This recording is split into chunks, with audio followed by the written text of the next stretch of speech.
हो, बरोबर आहे.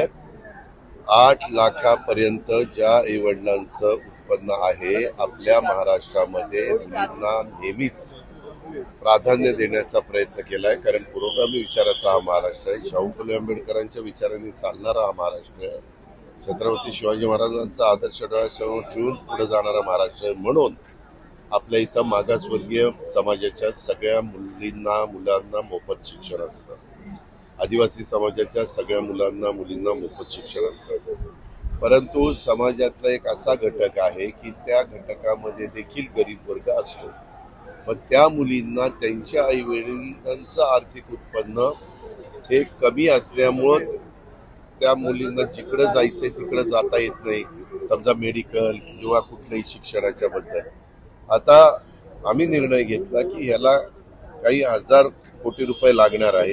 हे जरी लागले तरी चालतील, पण त्या मुलीला असं वाटता कामा नये की माझ्या आई वडिलांची आर्थिक परिस्थिती ही कमकुवत आहे म्हणून मला चांगलं शिक्षण घेता येत नाही. त्याच्याकरता त्याही घटकाला 8 लाखापर्यंत, 8 लाखाच्या वर असेल तर आई वडील त्यांचा खर्च करतीलच, पण 8 लाखाच्या आत जी मर्यादा घातलेली आहे, पण त्याच्यात आम्ही तो देण्याचा निर्णय घेतलेला आहे.